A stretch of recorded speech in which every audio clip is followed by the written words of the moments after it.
We're now a little more than a minute away from separation of the second O3B mPOWER satellite from the Falcon Heavy rocket, or Falcon 9 rocket. May not be the last time I make that mistake this evening. The Falcon 9 rocket that launched earlier tonight.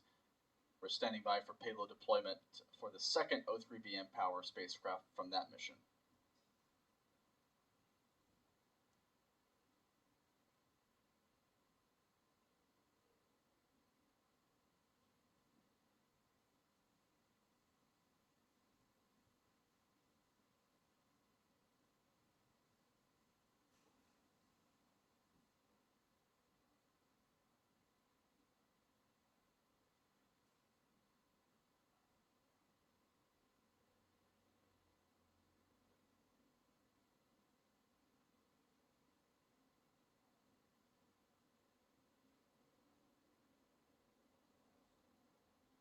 Acquisition of signal, Kodiak.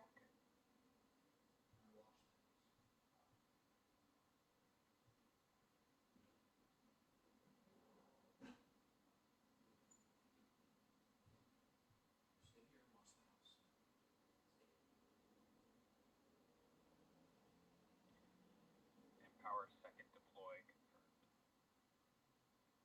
confirmed. And SpaceX has confirmed O3B mPOWER number 4.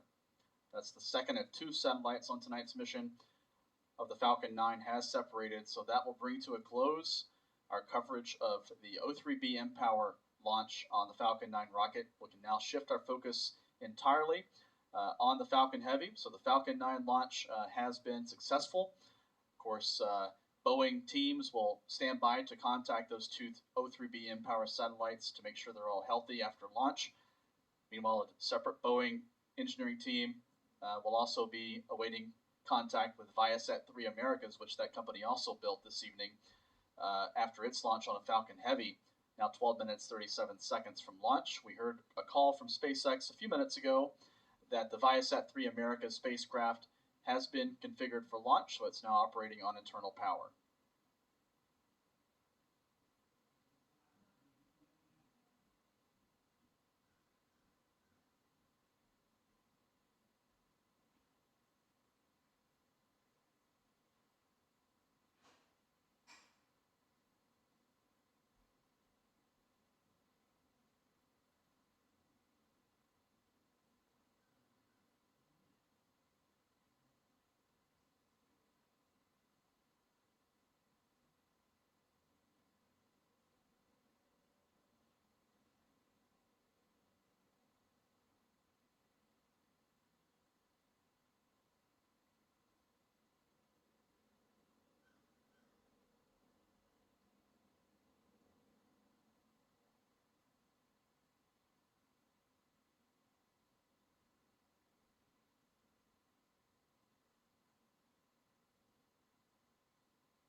Tonight's mission will mark the 6th flight of a SpaceX Falcon Heavy, which made its historic debut back on February the 6th of 2018, carrying one of Elon Musk's Tesla Roadsters into interplanetary space. That was the demo mission for the Falcon Heavy. Since then, it's launched 4 more times on operational flights with Arabsat 6A, a Saudi Arabian telecom satellite, the Space Test Program 2 mission in 2019 as well for the U.S. Air Force, and then 2 U.S. Space Force missions most recently on November the 1st of last year and then on January the 15th of this year, carrying semi-classified payloads into geostationary orbit for the Space Force. So those were national security missions. This is the first commercial mission for Falcon Heavy since 2019 and the second of its 6 missions to date for a commercial customer. And this mission will be the first Falcon Heavy with a fully expendable core of rocket boosters. All 3 boosters on this mission will not be recovered. So no landing on the drone ship, no landings as well back at Cape Canaveral. A fully expendable Falcon Heavy with no grid fins on the rocket, also no landing legs on those boosters as well. T-minus 10 minutes now until the launch of the Falcon Heavy. The payload for tonight's mission, the primary payload, is Viasat-3 Americas. It's a powerhouse satellite owned by Viasat, based in Carlsbad, California, near San Diego. It's built on Boeing's 702 MP Plus platform, has a launch mass of about 13,000 pounds or 6 metric tons, and it will be deployed by the Falcon Heavy rocket into an orbit about 34,600 kilometers above the Earth. That's nearly 22,000 miles above the Earth, directly over the equator. That requires a lot of performance from the Falcon Heavy. That's why the 3 first-stage boosters will be disposed of this evening. The Falcon Heavy will place the satellite a little bit below its final operating altitude, and then Viasat-3 Americas will use electric propulsion to reach its circular geostationary orbit at parking spot over the equator at about 88.9 degrees west. This is the first of 3 virtually identical Viasat-3 Americas or Viasat-3 class satellites that Viasat plans to launch over the next year or so. 2 more are in production at Boeing for launches on an Atlas V rocket and an Ariane 6 rocket over the next year or so. These satellites will each deploy their solar arrays to a span of about 144 feet or 44 meters. These are the largest solar arrays ever launched on a commercial satellite. In fact, the power of this Viasat-3 America's satellite is a quarter of the entire electrical output of the entire International Space Station. And as I mentioned, it's for internet coverage for rural customers as well as airplane passengers and maritime customers as well. Each of these Viasat satellites, including this one, has more than a terabit per second of total throughput. There are 2 other small secondary payloads on board, one for a company called Astronis, RP1 load complete, and one for a company called Gravity Space. Those are smaller payloads in Astronis' case, about 300 kilograms. In Gravity Space's case, it's a CubeSat. It'll be the first commercial CubeSat in geostationary orbit, about 25 kilograms in mass.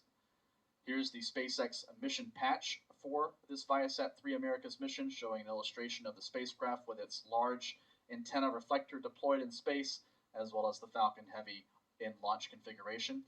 We just heard a couple of call-outs from SpaceX Launch Control that the kerosene fuel load is complete on the first stage boosters, and liquid oxygen loading will continue on the rocket for another few minutes or so.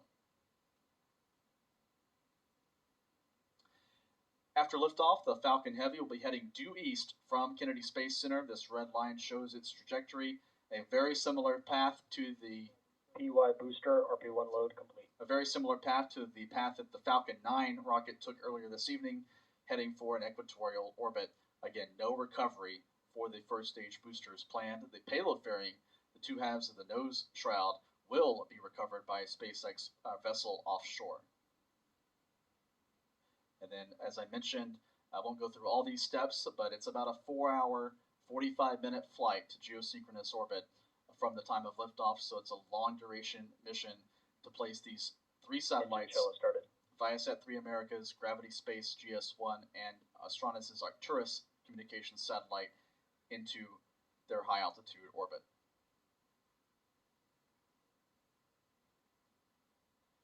Engine chill down underway now on the 27 Merlin engines. This is a thermal conditioning step to make sure that those engines are properly at the proper temperature for the engine startup sequence. NY booster RP1 load complete.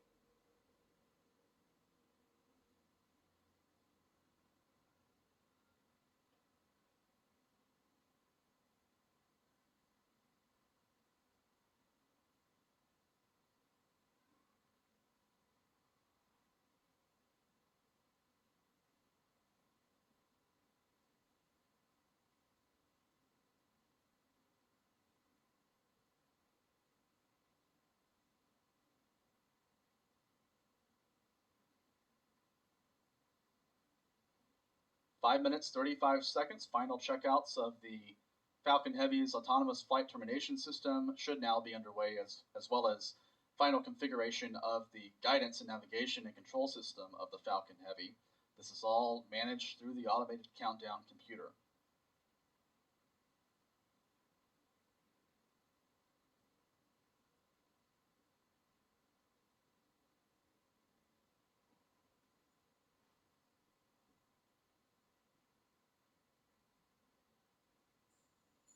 T-minus 5 minutes and counting.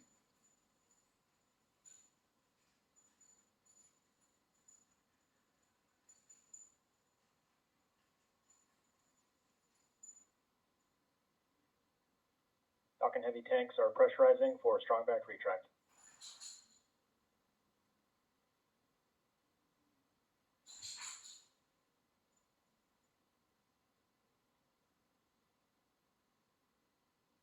Four minutes, 30 seconds. We're standing by for the start of strong back retract. That structure just to the right of the Falcon Heavy will be reclined to an angle of about 1.5 degrees from the vehicle. Strong back retract in progress.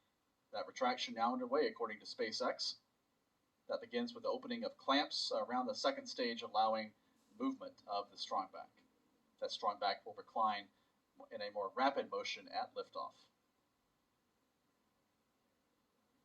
T-minus 4 minutes and counting until SpaceX's sixth Falcon Heavy launch. This is the second of as many as 5 Falcon Heavy missions this year. After a more than 3-year gap in Falcon Heavy launches, we're now in a period of several Falcon Heavies in relatively quick succession.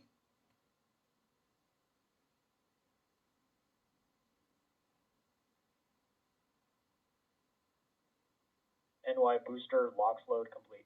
And liquid oxygen loading is wrapping up on the 3 different boosters on the Falcon Heavy. One of those boosters now fully loaded. We'll hear similar calls for the other 2 boosters in the next few seconds. PY booster LOX load complete.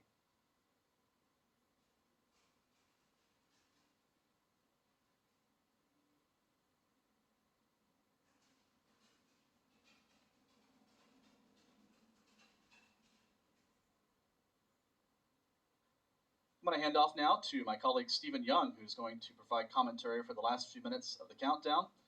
Center Stephen, core LOX load complete. how do you hear me? I have you loud and clear, Stephen. All right, it's all yours. We're now Okay. less than 3 minutes from the launch of the Falcon Heavy with the Viasat 3 broadband internet satellite.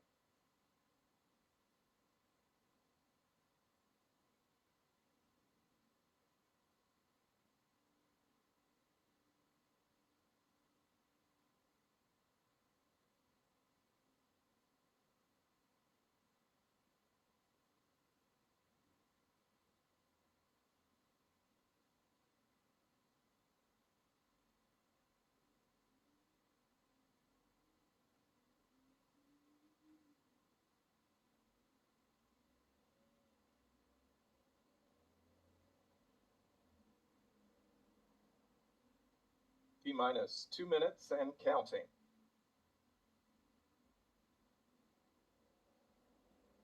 Stage 2 LOX load is complete.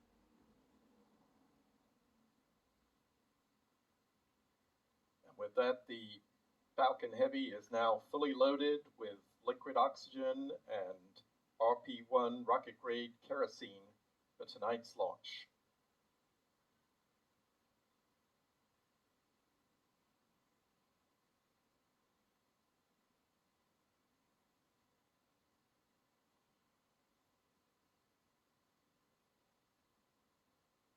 Ground gas closeouts.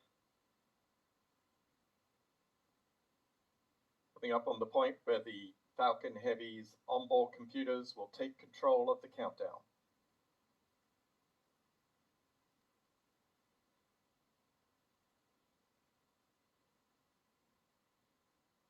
T-minus 1 minute. And we have a hold. The countdown is holding at 59 seconds. Falcon Heavy is in startup. And abort. Launch abort is running. That abort was called right at the point where the Falcon Heavy's onboard computers were to take control of the countdown. It's not clear yet what caused this hold in the countdown, which unfortunately will mean the launch cannot take place tonight.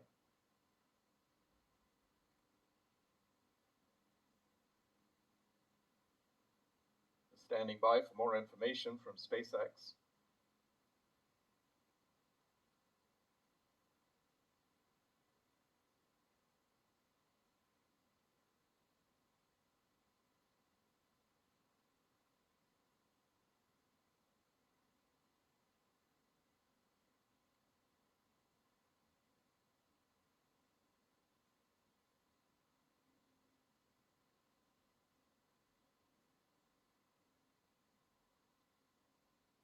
SpaceX clock appears to recycle to the T-minus 15-minute mark.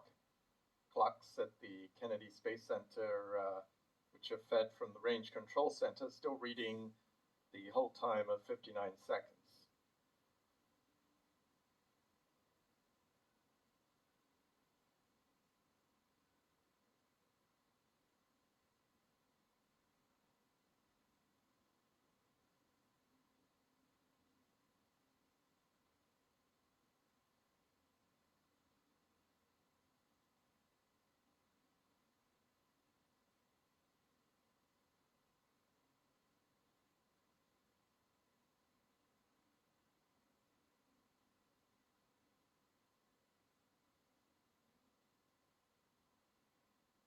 This is Stephen Clark again, back inside after that last-minute hold in the Falcon Heavy countdown. Unfortunate that we won't have a launch doubleheader today as we had anticipated.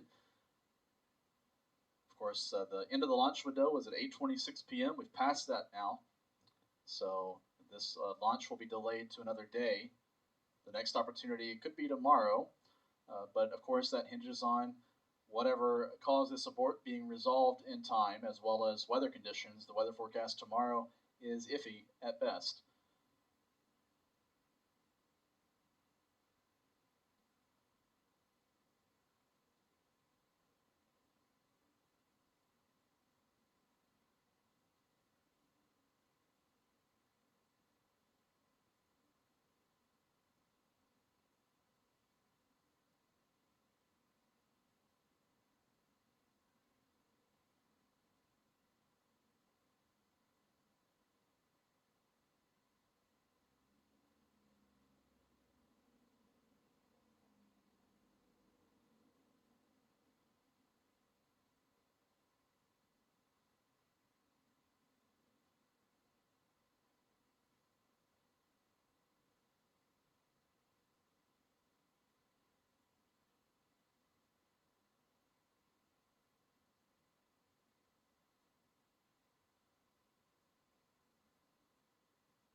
This view comes from a SpaceX camera out at the launch pad, showing the Falcon Heavy boosters still venting. Those propellants will have to be detanked and drained from the rocket over the course of tonight, as SpaceX sets up for another launch attempt. We're still standing by for any update from SpaceX on what the reason was for this hold.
SpaceX has ended their live video coverage of the Falcon Heavy rocket.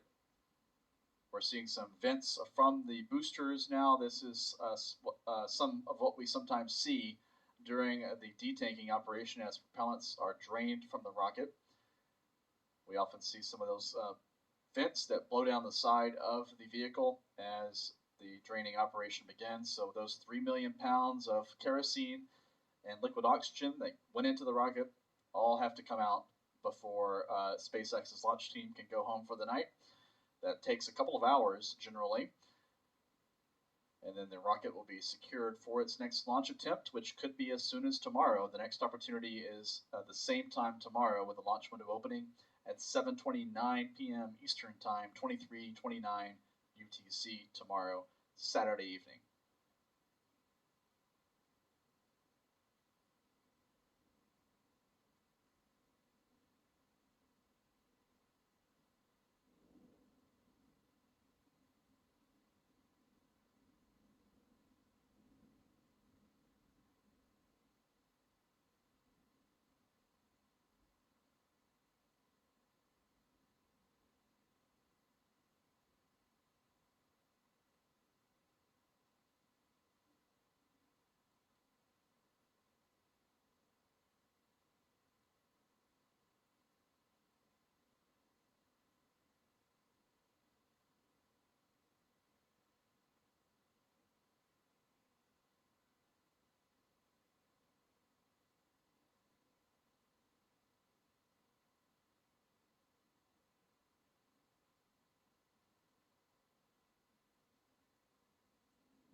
If you enjoyed our coverage this evening, be sure to hit the subscribe button on our YouTube channel. That helps us gain a larger audience, of course, and helps make sure that you get alerts when we're going live with launch coverage, including for the next launch attempt for the Falcon Heavy with the Viasat-3 Americas spacecraft.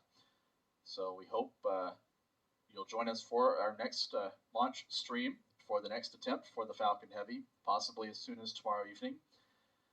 We're going to stay live with our video for a little bit longer as the propellant detank operation commences out at pad 39A. This will take likely an hour or two to drain all three boosters and the upper stage of the Falcon Heavy of 3 million pounds of kerosene and liquid oxygen that were loaded into the countdown. Just to recap, the countdown was held at T-minus 59 seconds, right around the time that the countdown ground sequencer computer was supposed to hand off to the Falcon Heavy's onboard computer. That's a checkpoint in the countdown, one of several at which a hold could be called if there's a problem during that transition from the ground to the flight computer. Everything up until that point appeared to be normal. There were no reports from the Launch Control Center of any issues in the countdown until that hold was called.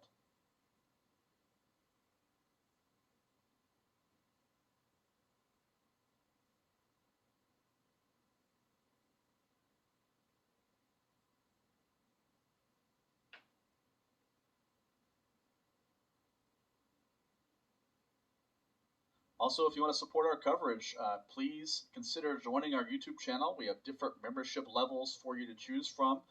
Depending on which membership level you select, you can gain access to bonus members-only video features, and you'll be supporting our coverage. It's your contributions through our membership program, as well as in the Super Chat here on YouTube. That's another way to contribute. That's what drives our coverage. That's what funds us to be able to bring you these camera views. That's what funds our stories on our website, which have been relied upon by industry insiders and space enthusiasts and casual readers for more than 20 years.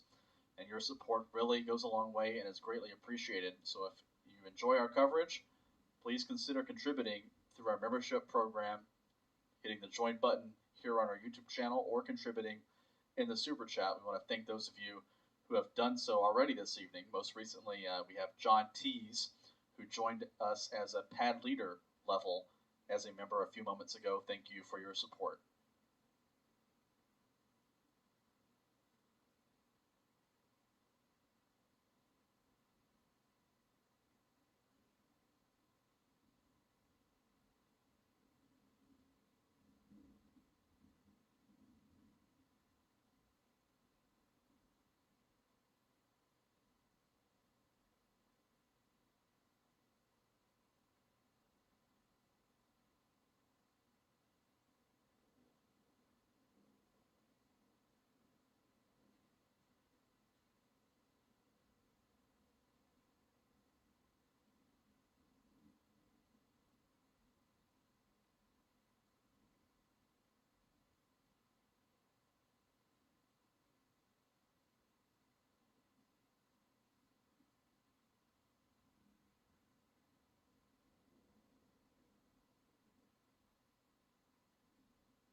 It's now been nearly 20 minutes since the last minute hold in the Falcon Heavy countdown. SpaceX signed off their webcast this evening without telling us what the reason for the hold was. However, there is another launch opportunity available tomorrow, so the launch will be rescheduled for no earlier than tomorrow evening, same time, 7:29 p.m. Eastern, 23:29 UTC. So we didn't get the launch doubleheader that we anticipated this evening. We did see the Falcon 9 launch from Pad 40 at 6:12 p.m. a little more than 2.5 hours ago. That was a successful launch. Both of those satellites for SES, O3b mPOWER 3 and 4, were released into the proper orbit, so SpaceX can chalk that up as a success. And then the next SpaceX launch continues to be the Falcon Heavy. It's still on the ground tonight at Kennedy Space Center due to a last-minute abort. So we're going to sign off our live commentary right now. We're going to continue streaming these views of Pad 39A throughout the night as SpaceX drains propellants from the vehicle. And we'll be back potentially tomorrow for another stream for more coverage of the Falcon Heavy and the Viasat-3 Americas mission. So until then, I'm Stephen Clark reporting live from Kennedy Space Center in Florida. Have a great night.